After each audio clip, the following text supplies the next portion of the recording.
You ever wonder what it feels like to find out your entire childhood was staged so someone else could look like a hero? I always thought my mom was my shield. She'd hug me tight whenever dad got loud. She'd whisper things like, "You're special, you don't deserve this." And I believed her like it was gospel. Even when she dragged me out of school mid year, even when she made me switch names, even when she told me friends were dangerous, I thought she was protecting me from something I couldn't see. But it never made sense why I wasn't allowed to touch mail. Why we moved right before birthdays, why every time I smiled too hard, she looked like she wanted to cry. I only started questioning her the day I saw my old face in a missing kid database. My stomach dropped like gravity turned spiteful. The name under the photo wasn't mine, but the photo was, it was me, 6 years old, wearing the red dress she burned after the accident. I screenshotted it. I zoomed in to see if it was fake, but I recognized the scar under my chin, the one she told me came from falling off a scooter. The file said I'd been abducted from a family picnic by my aunt. My mom was listed as the suspect. I sat there sweating, staring at the photo, not knowing if I should scream or run or call the police. But something in me stayed quiet because suddenly everything felt like a setup, her bedtime prayers, her rules, even the scar. I walked to the kitchen like nothing was wrong, watched her hum over the stove like she hadn't stolen a human being. When I asked her where I was born, she paused just a second too long and gave me a town name I couldn't find on the map.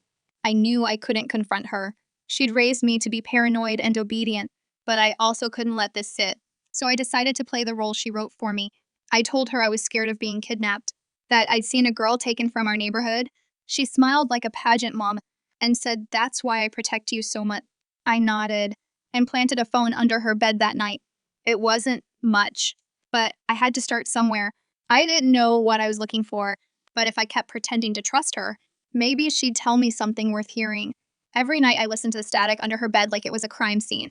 Some nights, all I heard was creaking floorboards and her soft breathing. But on the third night, I heard a name. She whispered it like she was praying. Deborah, I did what I had to. Deborah, that was the name of the woman listed as my mom in the database. The woman I was reported stolen from. I didn't sleep after that. I started recording everything, every whisper, every phone call, every time she left the house. I even copied her old journals from the attic. She'd written things like she belongs here and they never cared for her anyway. I was a trophy in her mind, proof that she could love better than they could.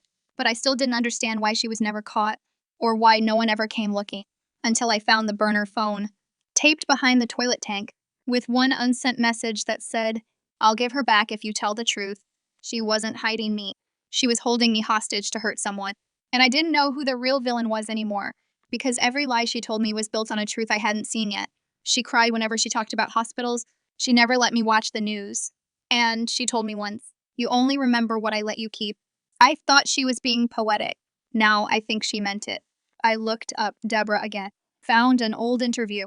She was pale, broken, voiced, talking about her stolen daughter. And beside her was a man, gray bearded, dead eyed. He looked like someone who would lock the door from the outside. My supposed dad.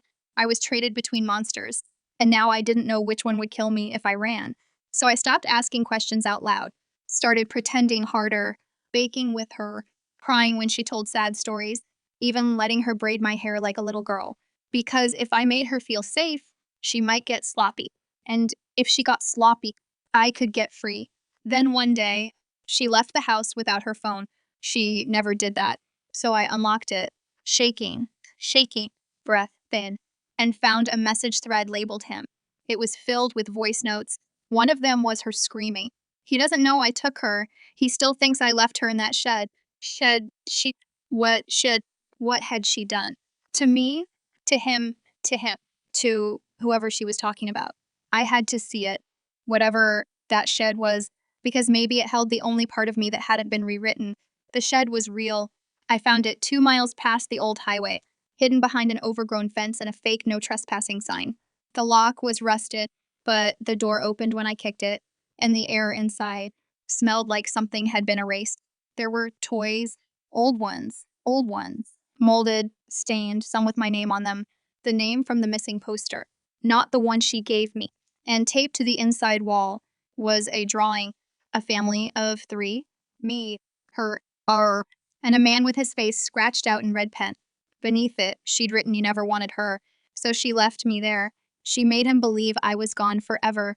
And when the story hit the news, she came back, pretending to grieve while I waited for air.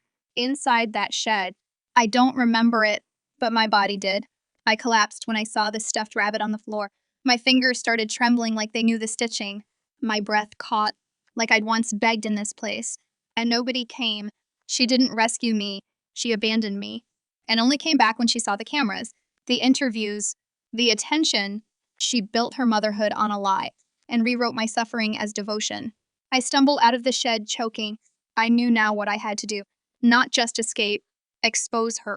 Because somewhere out there, that man, my biological father, might still believe I died, and she'd made him live with that. So I walked home with the rabbit hidden in my coat. And that night, I did something I never thought I'd do. I asked her to tell me a bedtime story. She smiled like she'd won, started telling the same fairy tale she'd told me since I was sick, only this time I interrupted her halfway through and said, "What happened after the little girl got locked in the shed?" She froze. Her mouth stayed open, but her eyes changed, like she was staring at a ghost. I repeated the question, softer, and placed the rabbit on her lap. Then I pressed play. The voice note from her burner phone filled the room. She tried to speak, but I raised my hand. I told her I knew everything, and if she didn't confess, I'd take it all to the police and to the man she lied to. She whispered something I didn't expect. "He'll kill me if he knows." I asked, "Kill you for what?" But she didn't answer. She just started crying. Not guilt tears, fear tears. And suddenly I realized she wasn't the only one with blood on her hands. There was something deeper, something darker, and she kept it from both of us. For a reason, I didn't sleep that night, not because I was scared of her, but because I didn't know who she was scared of. I watched her pace the hallway, mumbling things like, "They can't know what he did. He'll find me." I tried to protect her from him, and I realized something sick. Maybe she wasn't the villain. Maybe she was the survivor. Or maybe she was both. Because what kind of protector lets a child rot in a shed? I needed answers, so I called the number from the database, the one listed under father. He picked up in 2 rings. His voice sounded like broken gravel. I said, "I think I'm your daughter." He didn't ask questions. He just whispered, "She's lying, isn't she?" And everything in me broke, because that meant he always suspected. He said my real name, told me about a birthmark I'd had removed, described the sound of my laugh. He cried. He cried. I didn't. Because love didn't live here anymore. Only wreckage. He begged to meet. To meet. I said yes. But I didn't tell her. I watched her the whole morning. She hummed while washing dishes, like she hadn't murdered an entire identity. And I almost felt pity until I checked her browser history. She'd searched how long does trauma memory last in children and legal age to change name without guardian consent. She was planning something, maybe to run, maybe to erase me again. I packed a bag, hid my phone, and walked to the diner where we agreed to meet. He was already there, same beard, same eyes. And when he saw me, he stood up like his knees had remembered something his brain forgot. We talked for 2 hours. He told me she vanished after a fight, said she'd accused him of cheating, that she was afraid he'd hurt the baby. He said he never believed it.